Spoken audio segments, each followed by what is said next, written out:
Hey guys, Draco from Hellboy Studios here, and as you can see, I have a mic. Now, I have no clue if this is even going to improve the quality of the audio or make me sound any louder, and I should probably position this so I don't have to hold it all video. Technical difficulties, hold on. I didn't plan this. Oh, alright. Alright. That should be a bit better, I guess. Maybe I don't know. Comment down below if you guys think the audio is any better. But, yeah, I'm just gonna put it right there, right in front of me.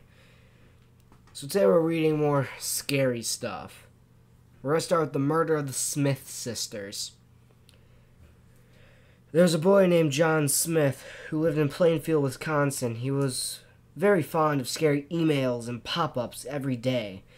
He would find new ones and send them to everyone he knew. He even started making some himself and sending them to strangers.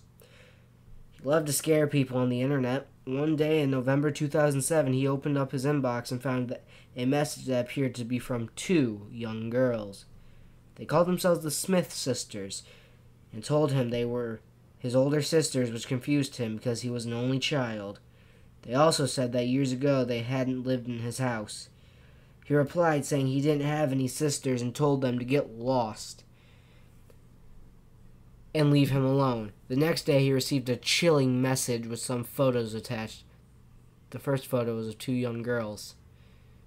In the email, the young girls said they were indeed his older sisters.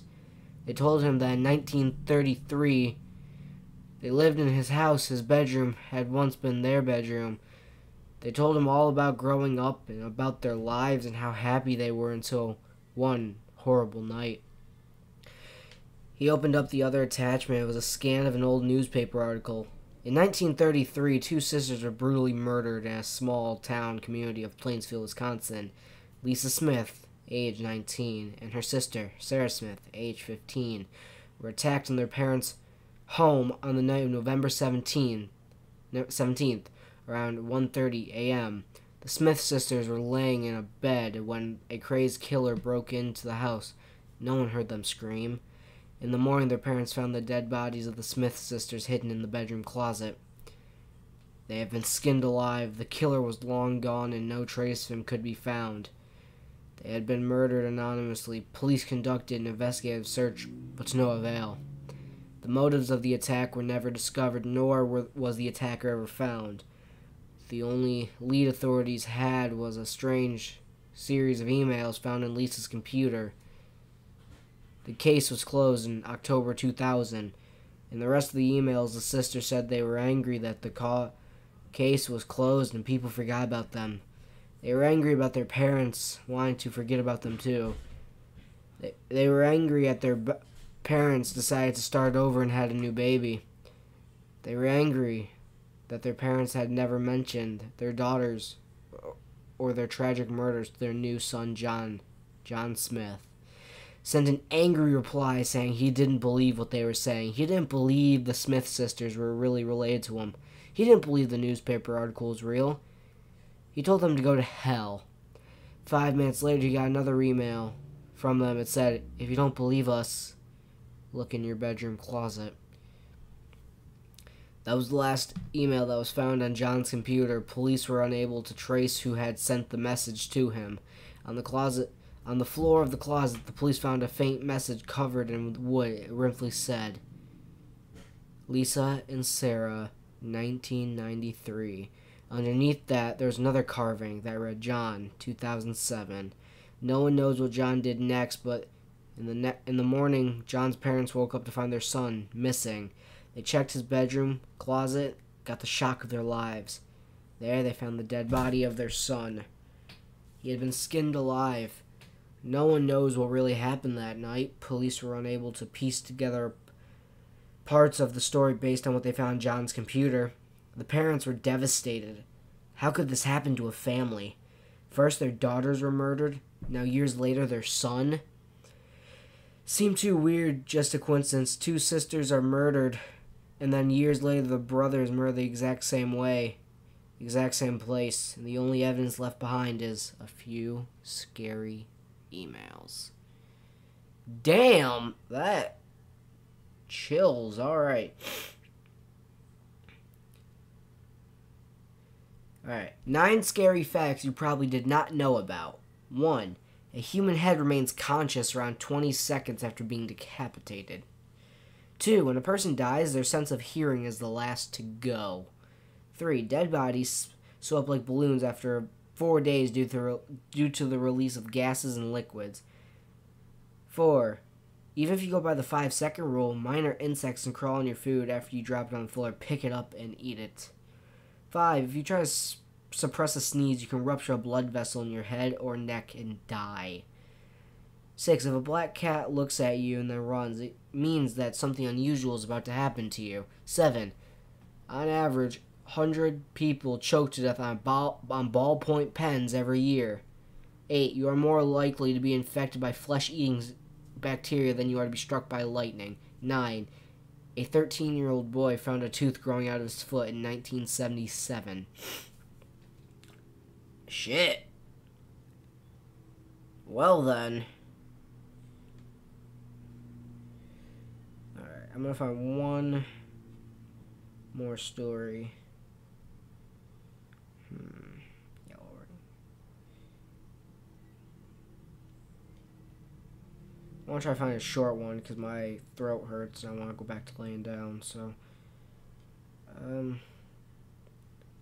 we already read that one. Oh, we never read this one. The Man in My Garage.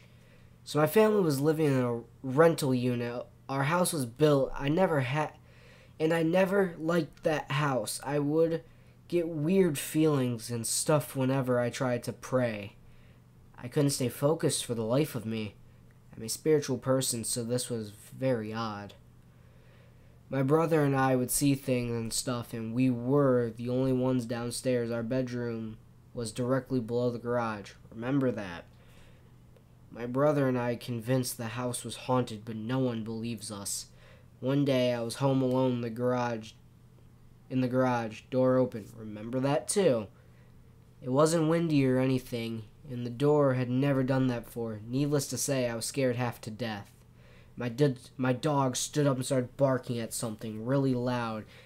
It just made it worse. I grabbed a kitchen knife and walked over to the door to close it. Nothing was there. So I was trying to convince myself that it was just the wind. It wasn't. I go back to sit on the couch and turn the TV up loud. Then the garage door opened again, and I was ready to fight. Anything and anyone that came my way. Then I heard footsteps and chickened out. I grabbed my phone and ran to the door. I didn't have my shoes on. My dog was stuck inside barking. I hid under my front deck until I worked up the courage to go inside. I stood up trying to be brave so I can protect my dog. I stood up and the first thing I saw was this shadowy man standing in my windows to my living room. Mind you, my dog has now just started loudly whimpering. The man was tall and looked lean. I then ran as fast as I could, not looking back to my house. My friends. He and I walked back to the house and everything was fine, but my dog was visibly scared, shaking, and crying. I learned a few weeks later that a man had killed himself in the garage. That's why the house was rented out. That is also why my brother and I, who were directly below the garage, were the ones who saw the things and heard the things. Jesus. My voice sounds like ass right now. Alright.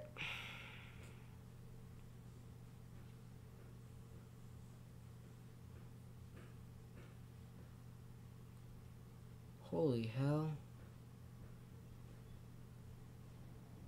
There's a 14-part story on here. On this thing where I get these stories from. I might read the 14-part story. Not right now, of course. But I might read it one day. So yeah, before the 10-minute mark comes, I just want to say, I'm going to try to start uploading again. I may be doing a podcast this weekend. And yeah, like, comment and subscribe and share my videos, please. Also, comment down below and see if this mic is making me sound any better than before. This has been Draco from Hellboy Studios. Have a lovely day. Peace.